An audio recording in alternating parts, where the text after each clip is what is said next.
Welcome back, everyone. Join us as we visit Crater Lake National Park in Oregon. Crater Lake is a 2.5-hour drive from Bend, Oregon or Eugene, and also a 45-minute drive from Klamath Falls. They say the best time to visit is from May to October, but you can still find snow there all the way till June.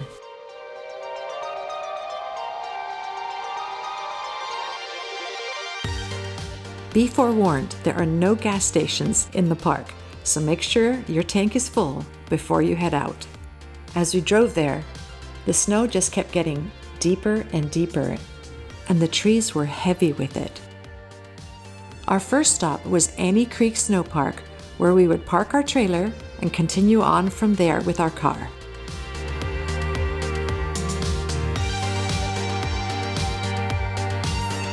Good morning from our campsite. Last night we came to Annie's Creek Snow Park, which is basically just a very large parking lot, and it's used by snowmobilers for the most part. There's very little here except right over there, tiny little porta potties. And let me swing back. That's a storage shed, and over there is a warming hut. We checked out the warming hut, and it had nice big picnic benches and also a wood stove with some wood.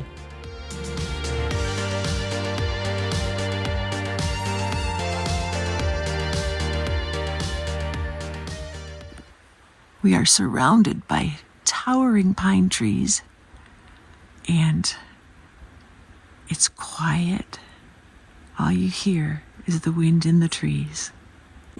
As you can see, only 3 of us spent the night here last night. And the nice thing about it is, first of all, it's free. And second of all, it's just about 13 miles, I think, from Crater Lake. And for people like us who really don't want to bring our trailer up into that deep, deep snow, we can park it here and go up to Crater Lake and go check it out. We did that last night, but unfortunately, there was nothing but snow and fog.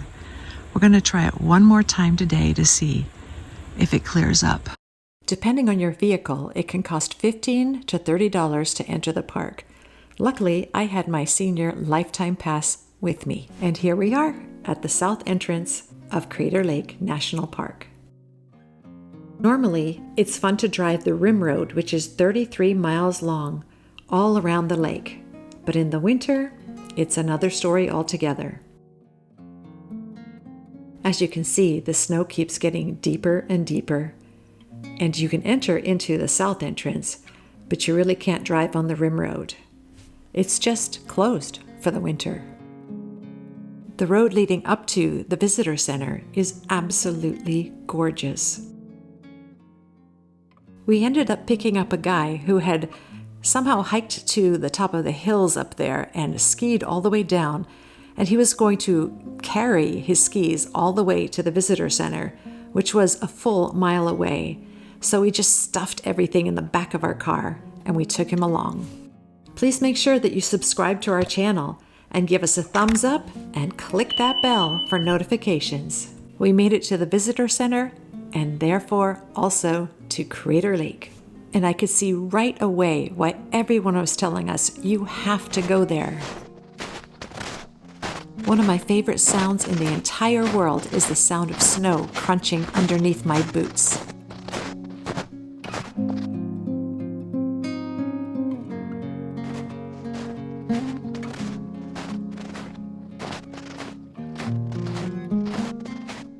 And there she is, in her winter glory. It's not the same as in the summer, but it has a beauty all of its own.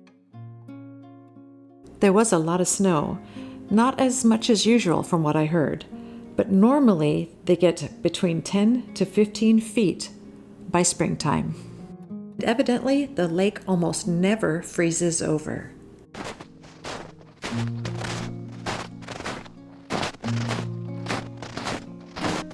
We were incredibly lucky that day. The day before, it had been nothing but fog and snow, and you couldn't even see the lake at all. It's a perfect sunny day at Crater Lake. Crater Lake is known for its beautiful deep blue in the summer, but in the winter, of course, colors change. It's just part of having 4 seasons. Also, fish are not native here, but they did stock it with salmon and trout.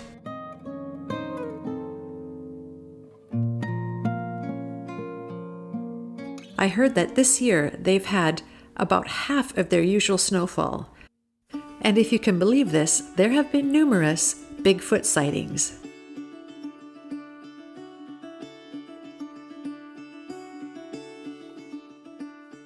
The snow is fresh, but also a little wet, so making a snow angel made me pretty damp. It was time for some hot chocolate. But first, David had brought his brand new, never used snowshoes with him, and of course we had to try them out.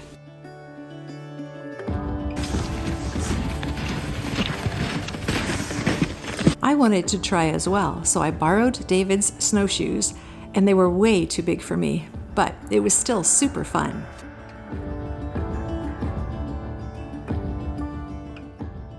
A couple of fun facts about the lake. For one, the lake almost never freezes over. 2, the lake is 1,949 feet deep, which makes it the deepest lake in the U.S., and there are no outlets from the lake. So between precipitation and evaporation, it's kind of a mystery how it stays this deep. The lake was actually formed 7,700 years ago by a major eruption which formed a caldera and ultimately filled up with water.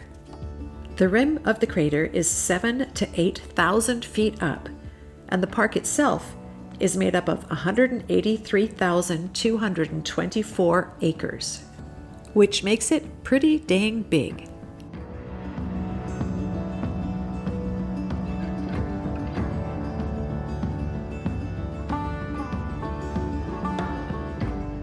The visitor center is a lot of fun.